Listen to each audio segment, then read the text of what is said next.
Welcome. We have a very, very special program today. The month of May is National Honor Our Military Month, and today we're going to be honoring veterans. But we have a live audience. Let's hear it.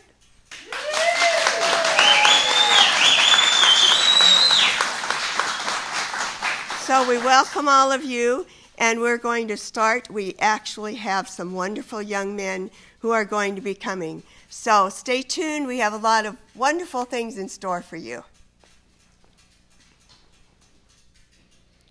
Color Guard attention. Scouts attention. May the audience please rise. Color Guard forward march.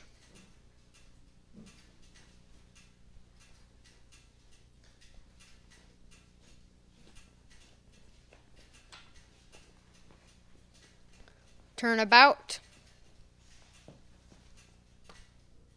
Please join me in the Pledge of Allegiance.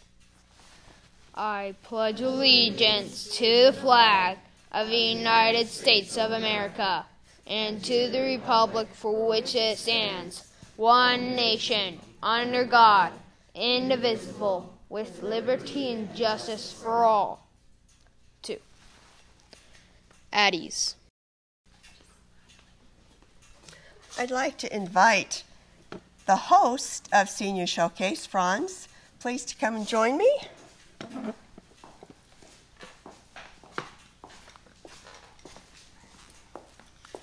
Good morning. Good morning. We also went to high school together.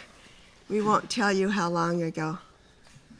So, where were you born? I was born in Eindhoven, Holland. That's not the United States. You're right. When did you come here? 1954. 1954, and then we went to high school together. We went to Beaverton High, class of 60. Yay! We've got class members here, too, class of 60. I would like you to share just a little bit about what it was like to be born in another country, come to the United States, and then you actually served in the Air Force. I will give you a very short review because I'd be here for an hour and a half. I love the mic, don't you know? When I lived in Holland, it's altogether different there. We're in a totally different culture than what we have in the U.S. of A. I went to several schools there, and I was just a wee little one, that I'll admit to anyway, the end of World War II, and that in itself is a whole story that we have to do at another show. And then about 51, my dad wanted to come to the U.S. of A. He was in the television business, believe it or not. He developed the first television camera over in Europe. And anyway, make a long story short, we ended up over here. We spent 9 days coming across in a rowboat, as I like to call it, and spent 4 days coming across on train in this country. And what a sight.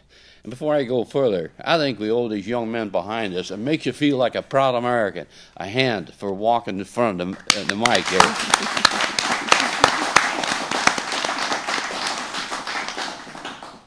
In my heart, I'm a Dutchman. Can't take it out of there. But I love this country of the USA. It's a land of opportunity. And, you know, that's slowly diminishing, unfortunately. Young men like this behind me remind me how great it is to be a United States citizen. So in any event, went to Garden Home Grade School, Beaverton High School, Portland State, and did a lot of things. In the U.S. of A., you have a lot of opportunity. Be involved in Senior Showcase. Thanks to John, a classmate of mine as well. He invited me to come here, I don't know, about 6 months ago, and thanks to Jim. Jim has been hosting this Senior Showcase for many, many, many years. I've done a great job, and he asked me to take over as host, and I should enjoy it, and I thank Jim for the opportunity to be able to host this. Again, Elizabeth, we're lucky to live in the U.S. of A. All of us, each and every one of us here this morning. I thank God for walking I see him walking with me. I'm walking with him. Need to walk a better path. But we are a land of believers. And I like to see us not step back, irregardless of what's happening out there. We need to stay behind our leaders in our community, our state, our nation, regardless of who is president. I know when I first came here, and I think it's a big difference. It doesn't matter whether you vote for Eisenhower or whether you voted for Truman.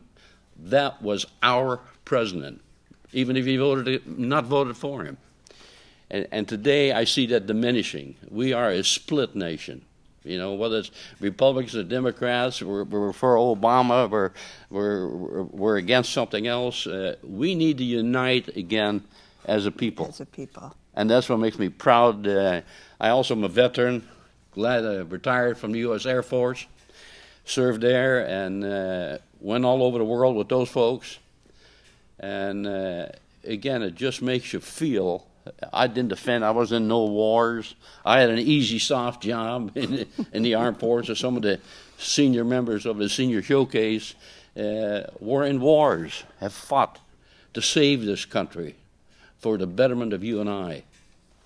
So it's important. Well, you know, some of our classmates have gotten something to remember who they are, and we have something for you today, if you would like to.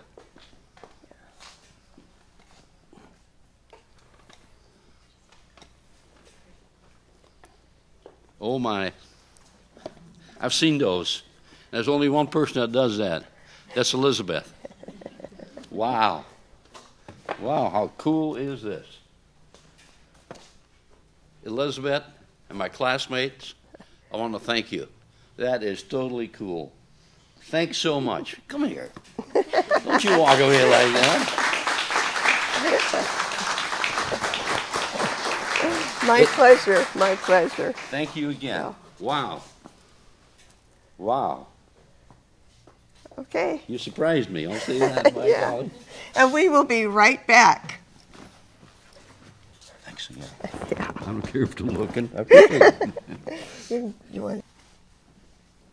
Welcome back again. And we have some very special guests here.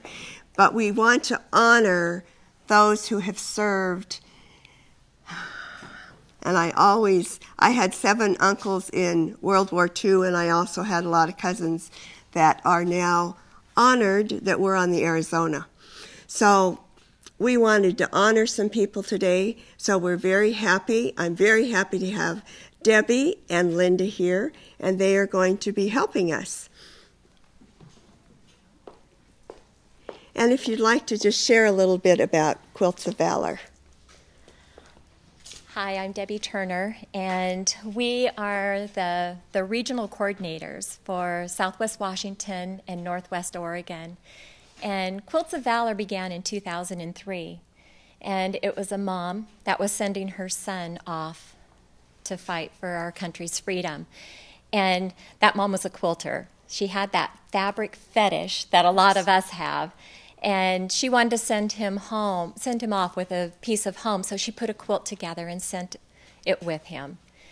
Catherine Roberts that was the starting of our organization, the foundation Quilts of Valor, and it has grown over these last 10 years is our anniversary now.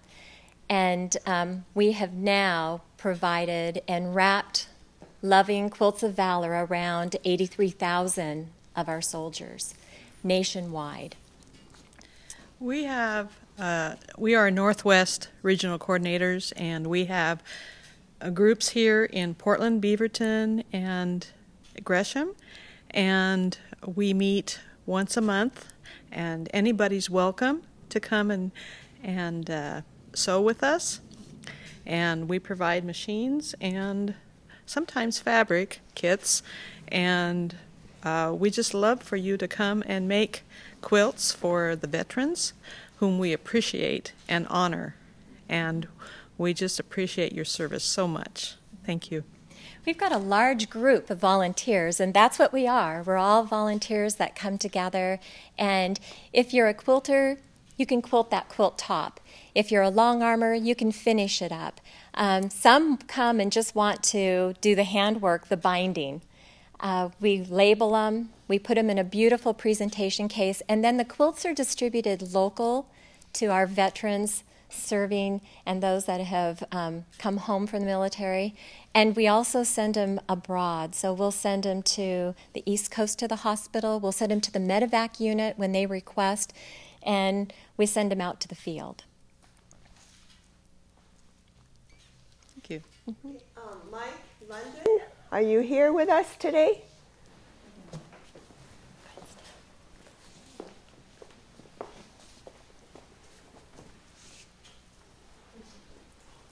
Would you just like to go?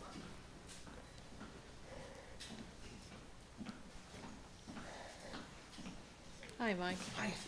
We're glad that you served in our country's war, and we are going to present you with a quilt. Thank you. I appreciate it. And So Mike, can you tell us just a little bit about your service to our country? I was in between 1993 and 1997, and I've been out and I traveled to a lot of different countries and just did what I was told to do. Mm-hmm. So I really enjoyed it, and I still have a lot of love. I still have some very good friends that are still in the military. They're getting actually ready to retire. And I have family that's still in the military that actually ended up going into the Marine Corps also. So it's something that I'm really proud of my service. I'm still proud of the people that are continuously serving in there, and it's something I was really proud to be a part of. Well, Mike, this Quilts of Valor was made by many hands, and what we typically do is we want to wrap it around you. So okay. Come into the center here. Okay. And this is a thank you on behalf of your service to our country from many, many. Thank you.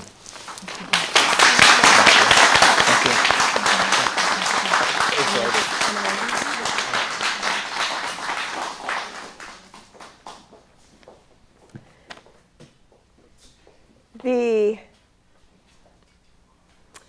executive producer of Senior Showcase, James Duncan. Would you please come forward?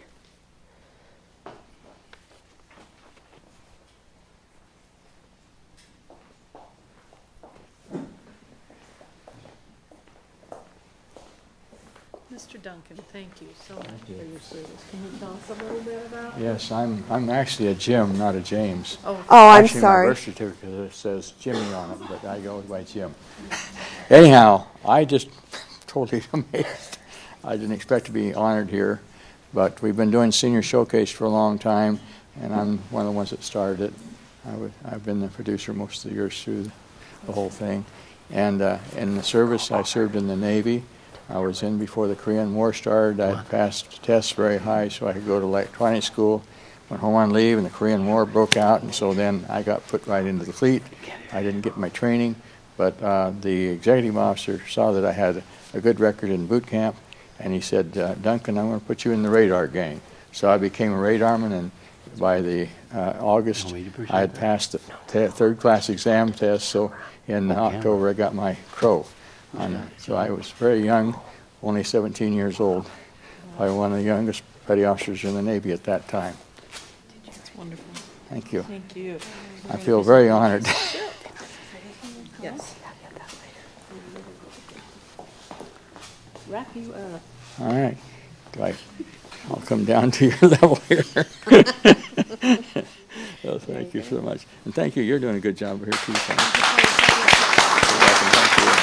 I hope you'll be able to serve someday, too.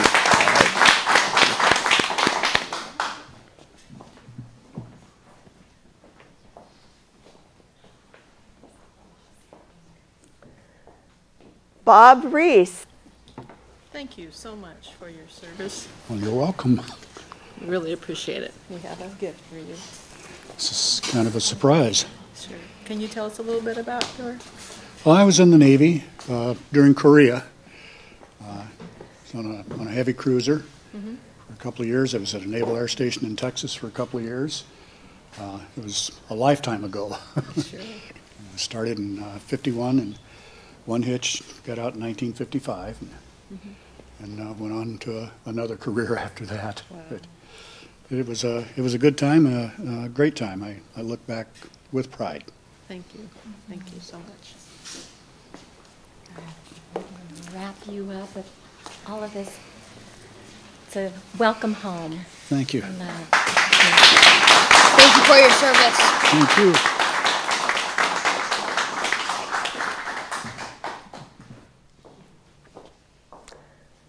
Steve, our other co-executive producer. Come on over, Steve. We're so glad that you were in the service. Tell us about your service. Well, I was in during the Vietnam crisis and fortunately did not have to go over there. But I do have a younger brother that did go over there flying the Cobra helicopters. And thankfully he came back safe. And So did you. and yeah, and I survived my time in the Navy and got to see parts of the world that was the greatest opportunity. And I'm thankful to serve the country and proud to be in the Navy. And We appreciate your service. well, thank you. Thank you. We have a quote for you. If you look closely on yours, Trying to. Oh, yeah, that's very cool. Look at this. Here, let's hold it up so everyone can see. This is amazing. So look at you. What do you got here? Oh, wow. The John F. Kennedy aircraft carrier that I was stationed on. I was on the pre-commissioning crew of the JFK. And it was a good ship. Thank you very much. Thank you so much.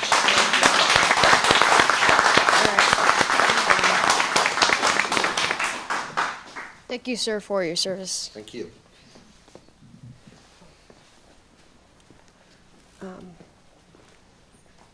Tina.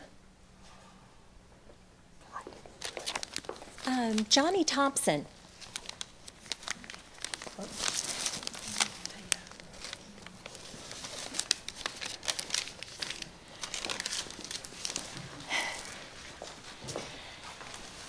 You know,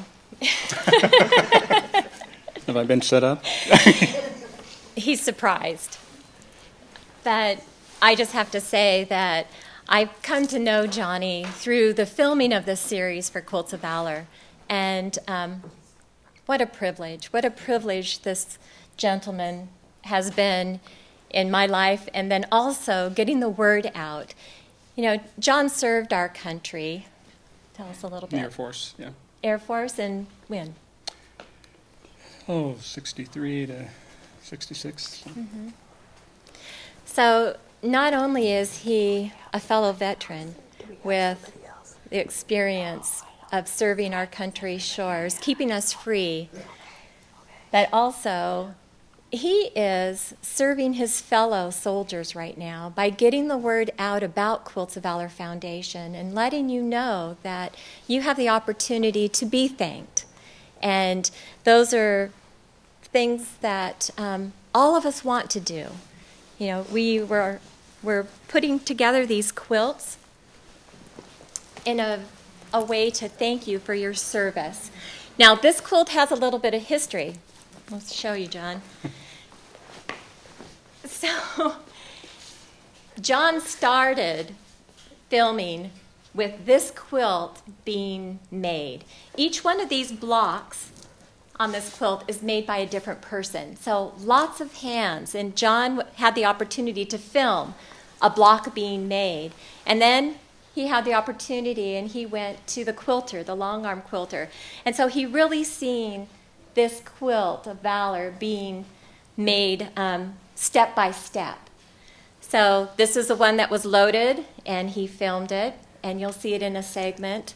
And then the label being made. That looks familiar, doesn't it? It's got your name on it.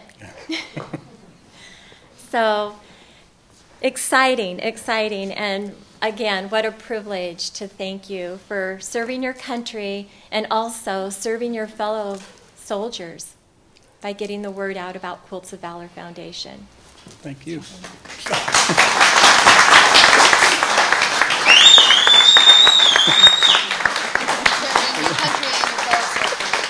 Oh, yes. Good. Okay.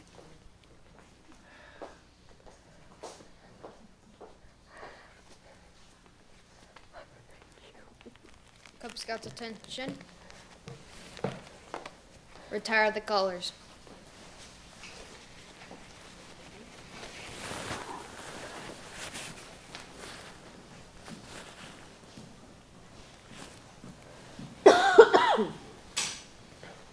So many. Okay, my name is Barbara Haiti, and I've been working with the Quilts of Valor group for almost a year now, I think. Yeah. And just started it because I enjoy giving, making people happy, and I saw the Quilts of Valor on the internet and thought it was something that I would like to do. And then I met a friend that had a long arm, and it was like kismet. It was like, okay, this has to be. So I talked her into helping also. And we've done about 6 or 8 quilts, I think, now together, and try to do at least 1 or 2 a month. So it's just really heartwarming. And what really touched my heart, too, was that the very first quilt that I did was presented as the very first one for Oregon. And I wasn't there to see it, but I heard about it, and I heard there were lots of tears, and it brought tears to my eyes. And I've yet to meet the recipient, but I'd love to meet him someday. And Mike would love to meet you. Yeah. Yeah. So I just enjoy doing it. And so Barbara is one of the few. We get quilt tops in, and they're delivered to a site where, they can be picked up and delivered to Long Arm. But Barbara and Linda, they complete. So when we get a Quilts of Valor in Foundation from Barbara and Linda, it's completed. Presentation case, label, quilting done. Mm-hmm. We work as a team. We do. And Under Our Wings is a vital part of Quilts of Valor. There's a lot of individuals that want to do a national service, but they don't know how to quilt. And that's what we're all about, presenting quilts to our veterans and our service members. So they'll come in and they'll ask to be helped out. And Sue has done a lot of the Under Our Wings. She has taken a rookie and several and has helped them sew that quarter-inch seam, which is really what quilting's all about, consistency, and produced blocks. If you don't want to do a whole quilt, you can come in and simply do a block, which then it becomes a group quilt. And they're beautiful, beautiful. So, Sue, why do you do Quilts of Valor? What is your driving? My driving is I love sharing my quilting, getting everybody else addicted as well as I am, and the cause is by far more than it just to thank the veterans for what they have done. It's just all and this is an easy way for me. It's something I can do. It's something we can do. And that's it. It's fun, and it's fun getting together with people to do it. It's more community and fun. Yeah. It just makes it fun, and you get done faster. Yeah. Well, I hope if you even have a heart towards serving your country locally and in a national way, and even if you don't know how to quilt, I hope that you will contact us through the foundation. The website is www.qovf.org, and find a local group in your area.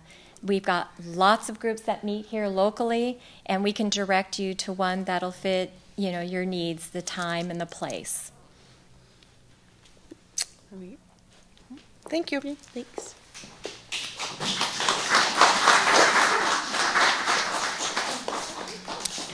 Well, any of you who've watched Oregon Quilting know that I have someone who's my assistant who's always with me, but I would like all the quilters to come up here. That includes Lynette and Sandy.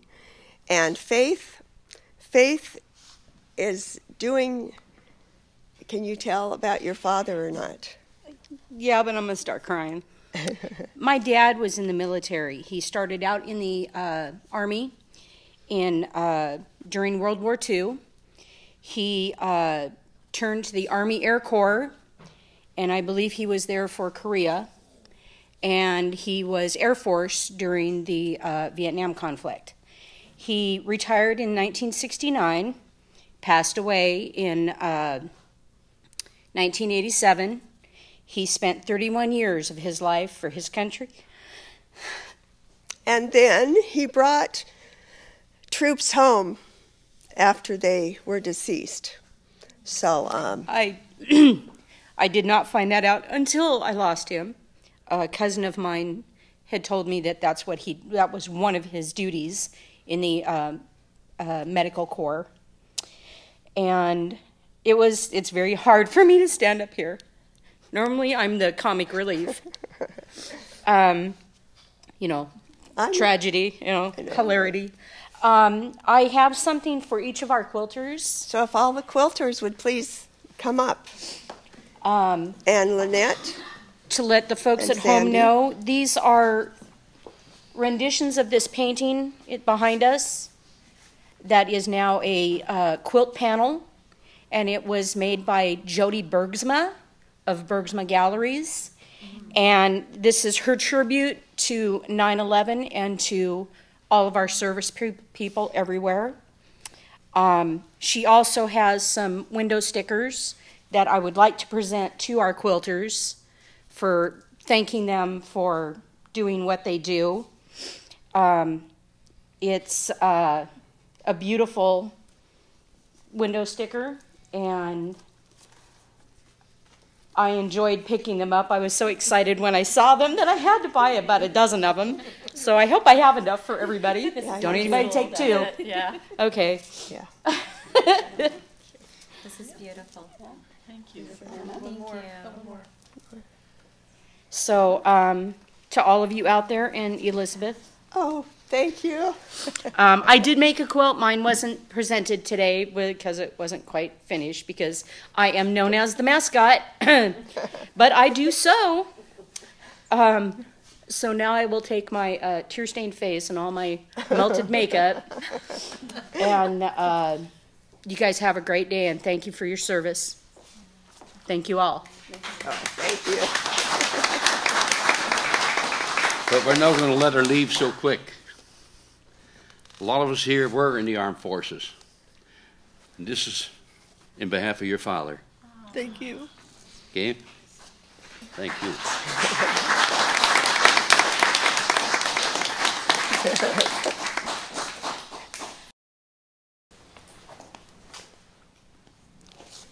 We want to thank so many people.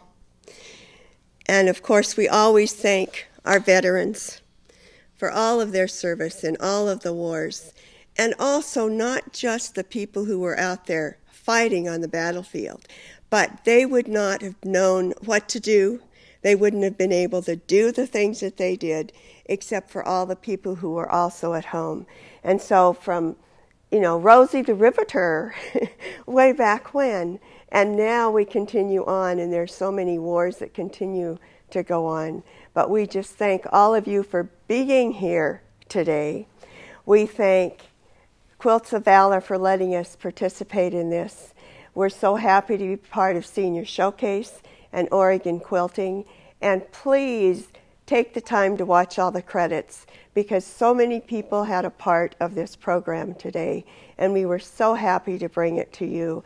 And we just thank everybody who's here, and our we have live audience. We have quilters who joined us today over seated. If we can have camera 3, I think we can see who our lovely quilters are. Thank you, quilters, for all that you do. We so appreciate all your labor. And it is fun. I have to admit that quilting is a lot of fun. And we have some who started, we have Under Our Wings, which is a program where quilters take rookies who have not quilted before, and they actually quilt, they piece, and then they put the quilts together. So we thank so many people for so many things. And just give yourselves a hand and join us next time.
Singing, don't you, Jess?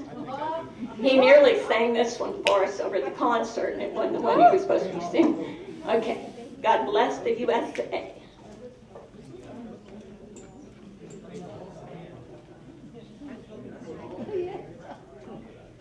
He says if you want to come in on the course, you can.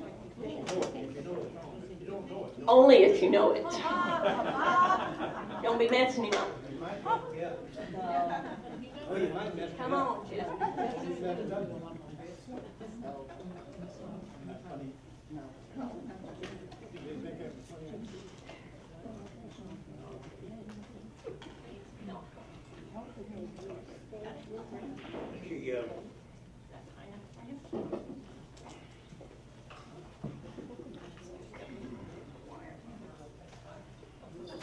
Now this is a country song. This is a country song, and it's by a guy by the name of Lee Greenwood. And it goes something like this, if this guitar still tuned. If tomorrow everything was gone, I'd work for all my life. And I had to start all over with just my children and my wife. I thank my lucky stars to be living here today, 'cause the flag still waits for freedom, and they can't take that away.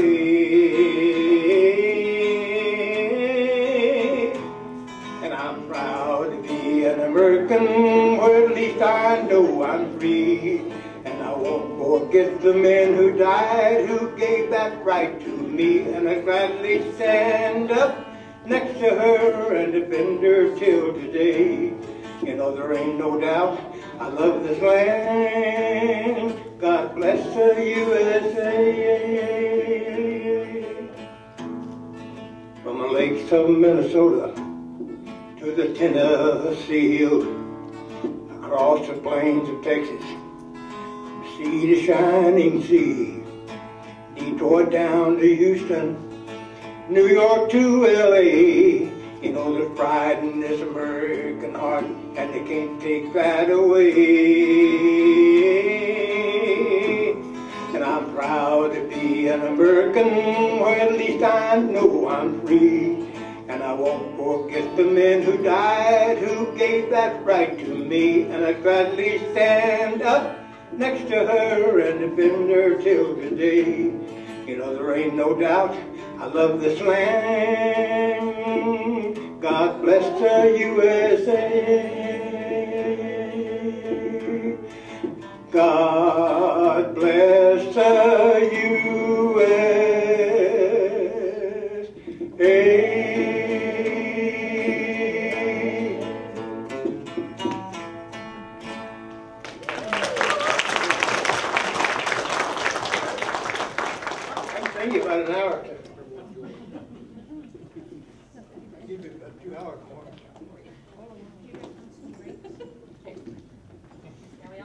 shorter than the mic.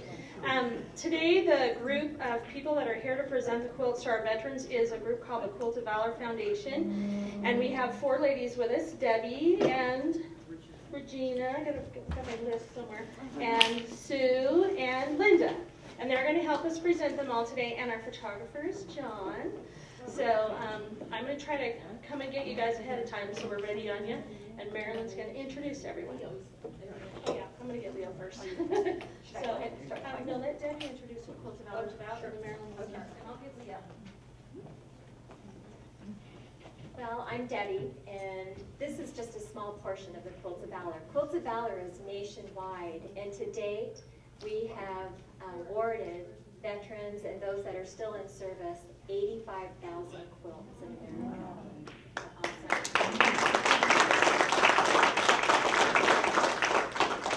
The foundation started in 2003. Like I said, it's nationwide, and we've had the privilege of being here and awarding the veterans that we have here today with us. So,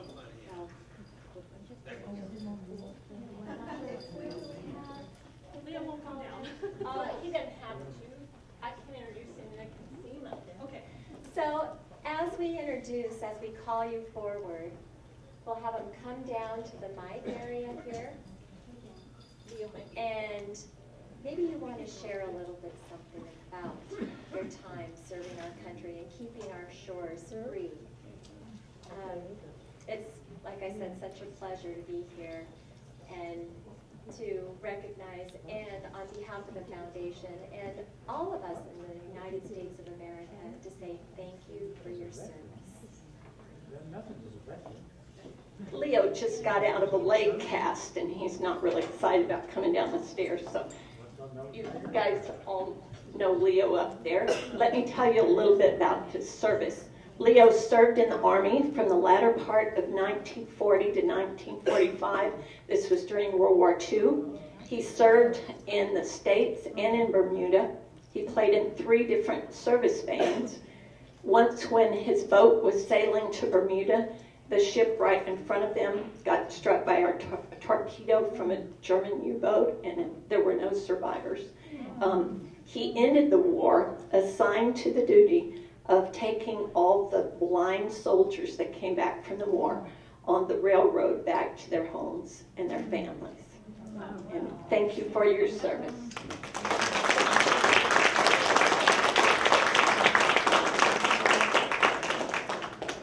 Thank you, Leo. And next we have John Hawkinson coming up. He served in the Army during World War II also. He was sent to the Pacific front of the war and was stationed in the deep South Pacific from 1942 to 45.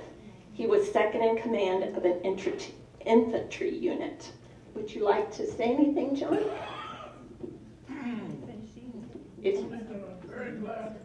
I'm very glad to see as many of you as there are here. And I know this place has been building quite a while, and it's doing an awful lot of good. So, thank you. Look behind you. This is your quilt, John.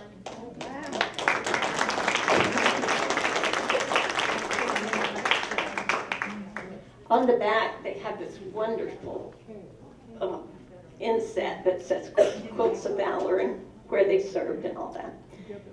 All right. I should say,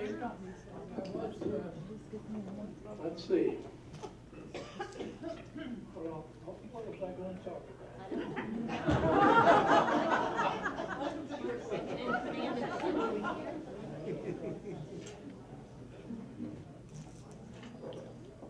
Well, this is about World War II. I was in World War II for several years. Came home a captain in the infantry. And then I got this job at Clackamas Community College.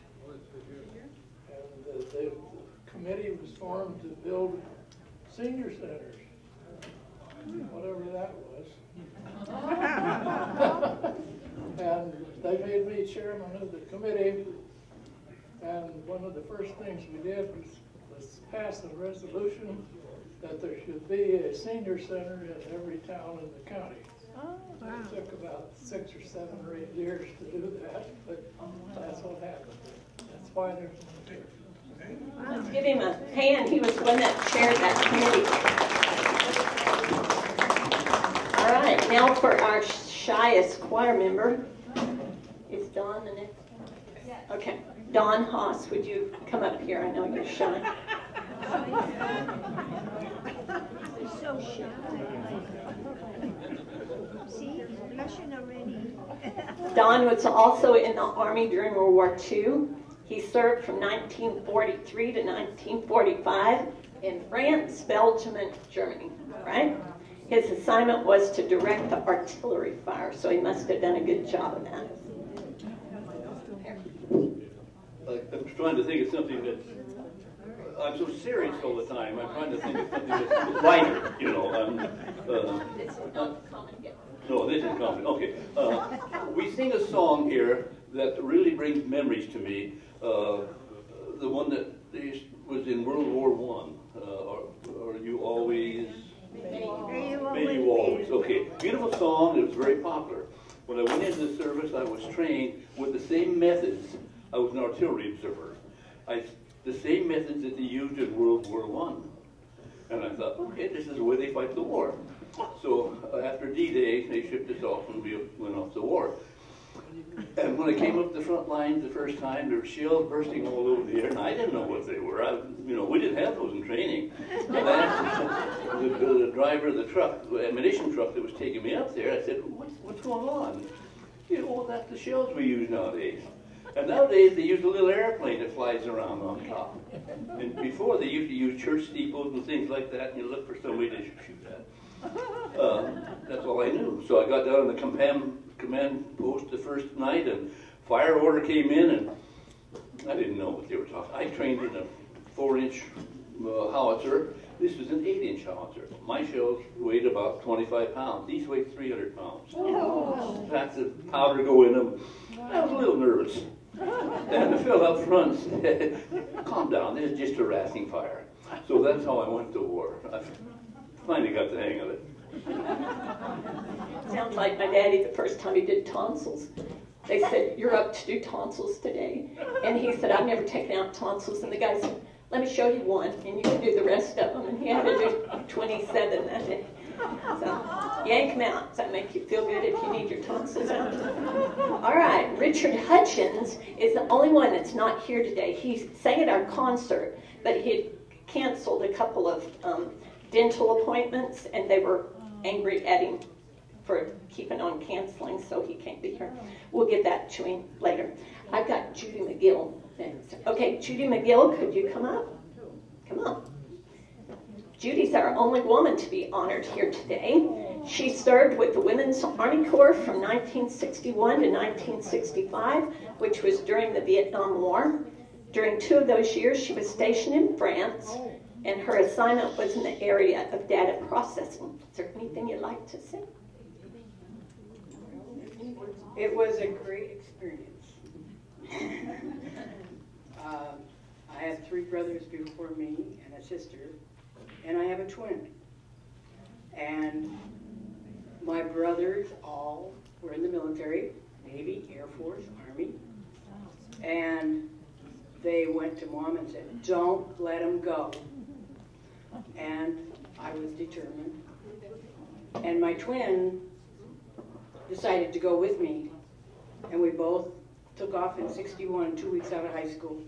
We had never been separated, and we got to open up a WAC detachment at Fort Rucker, and unfortunately she found her soulmate at Fort Rucker, and for some reason I got sent to France, and that was a great experience where I learned my computers, the card. I had to learn how to wire all those card machines and everything, and it was great. And I got to see Europe, and so it was worth it. Hopefully the guys all got their right checks and stuff when I was putting them out. It was worth it. It was worth it. She's the one that paid you. Did you know that? Okay, come around and get your quilt. Isn't it beautiful? Right, give her a hand first.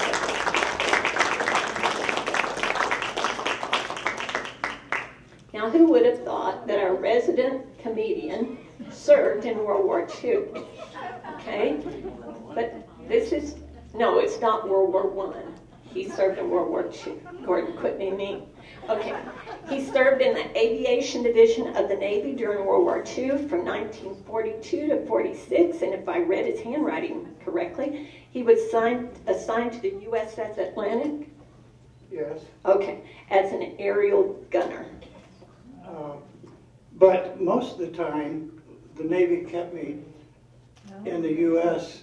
They had to keep up the home front morale. He was responsible for the home front morale. Okay, turn around and see your clip. Oh, wow. These are beautiful.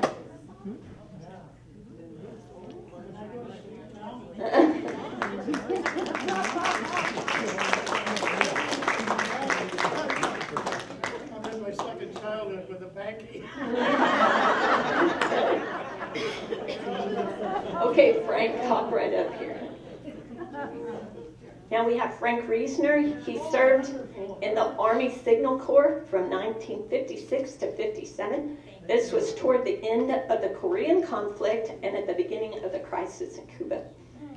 Frank served 2 years in Germany working as specialist third class in communications, and when he returned home to Oregon City, he continued on as a sergeant in the National Guard for 4 more years. So let's give him here.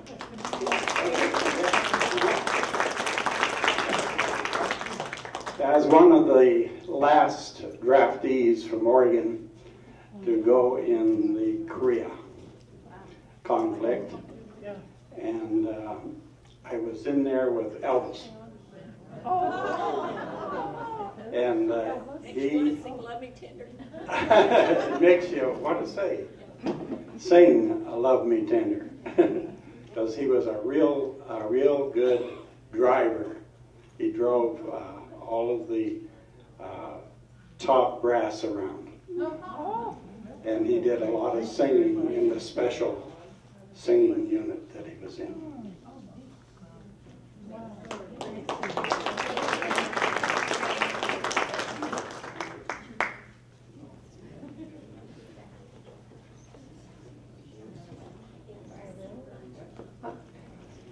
All right, Jess is our next man. Now we have an Air Force guy. He served in the Air Force from 1956 to 1960, and tensions were running pretty high with Red China at that time. And from what his wife told me, he was entertaining troops a lot, and they asked him if there was something else he'd rather do, and he made the mistake of saying yes. And they sent him to dig foxholes on a little island that's between Taiwan and Red China. And the communists kept trying to get over to Taiwan to capture Chiang Kai-shek and the people there. And Agnes, by the way, who was over there as a little girl at that time, and it was our men on Quemoy that kept that from happening. So he spent a lot of time in a foxhole near Taiwan, and also as an auto mechanic during part of the war. Big truck. Yeah, but he also entertained the troops also. Would you like to sing? No. Well, his wife says no. No, I'm not saying no. No saying. I'm sorry. No, I was at Quemoy, and I went to Thailand and Taipei, and all up in. First I was to Taipei, and they said, "You're not in the Air Force." I said, "You're not in the Air Force." I said, "Well, what's these orders say?" They said, "Don't matter about the orders. You're not in the Air Force, and you're not stationed here. You're not supposed to be here." So I got lost over there somewhere. And then I was 235 miles south. I was supposed to be in Tainan. And so I got a free bed, but not very many blankets. And I got a free I had free meals there. You know, they give me free meals. Because I was just a lost person. Anyway, when I got to Thailand, then they treated me much better. Then I went to my gumbo club, and that's where I did my all my singing. Yeah. I think you're still lost because it was Taiwan you went to. Yeah, Taiwan. Yeah, okay. Taiwan and Thailand are different. Okay, we're going to have a geography lesson.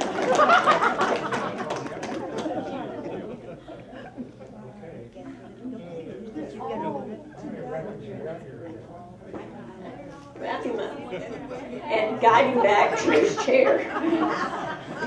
Yeah, we don't want to get lost. Okay, Wes, can you come on up here, honey? Yeah, here's Wes. We're so glad that he could be here today. Wes served in the aviation branch of the Navy during World War II. He served from 1943 to 1945. He was stationed in the United States and worked as an aircraft mechanic. And look at that beautiful quilt for you over there. Anyway, can I make a speech? Sure. I've got a bell. I'm not very good at this, but first I want to thank everybody here that sent me cards. Get well cards. Half the people I didn't know who they were and still don't know, but I appreciate it anyway. I don't know if they helped me get well or not because I'm halfway between now being dead and alive, so I don't know where I stand. Anyway, during World War II, I was one of the lucky guys in the Navy. I never went aboard ship, I never got on a flat top, never even saw any water. My worst experience was right here in Idaho at the boot camp called Farragut. About froze to death. I came out of California, came here in the middle of winter, spent 3 months there, and I thought I was going to die there. But anyway, I got moved to an air base in Oklahoma, right outside Oklahoma City. They gave me 2 or 3 months of training working on aircraft. I already had 2 years of experience working with the Air Force as a civilian employee in the defense industry in Sacramento, California. But anyway, after I got through this school, they sent me to Florida. Now, I don't know if any of you have been in Florida, but this is a base right out of Orlando, about 20 miles, called Sanford. And we had fighter planes there, and they were training pilots. And I got into what they call engine change crew. All we did was change engines, run them up, check them out, and then turn them over to the crew chief. And I couldn't get out of the Navy when the war was over because I didn't have enough points, because I had no combat experience. So I stayed there another 6 to 9 months until finally got enough points to get out. Then I went back to work for the Air Force in Sacramento as a civilian employee. Stayed there for 30 years, and I retired at 52. I won't tell you the rest of my history because right now I'm going downhill a little bit, and I don't want you to get carried away with that.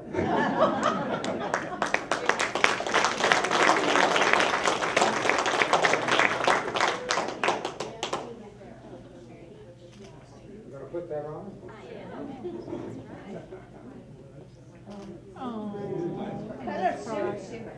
Beautiful. Thank you. And our last one to be honored today is Jack Wright. Where are you, Jack? Jack. Come on down. Last but not least, because he served in the Navy during World War II and did such a good job, they kept him in through Korea. Yeah, so he served from 43 to 52, was stationed in the South Pacific and in Korea, and he was assigned to ship and submarine repair. You know, that was the worst mistake I made in my whole life. When I got discharged from the Navy, they up in Seattle, Washington, they said, well, why don't you join up to the inactive reserve? You know, they'd never call you. Well, I went all through this 4 years, and I got married, and 6 months later, I get this letter in the mail. get your affairs in order, and in 30 days report to Pier 99 up in Seattle. I got there, and they run me through, put me on an airplane, and flew me to San Diego, and next day I was on my way to Korea. But I learned never volunteer for it.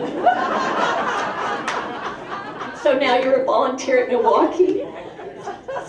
You're a volunteer, right, Tim? At Milwaukie Center. I thought you learned. Oh, is that a volunteer? Yeah. Turn around.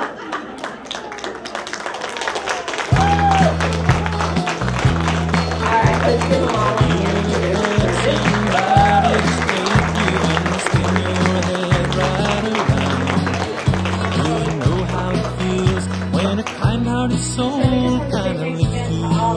all for your service and what you've done for us and your time and your family as well. So, and thank you to my lovely friends over here with Quilts of Valor Foundation. We have a great time. We're all volunteers, and we have a great time working on them, and they get to present them all. It's so fun.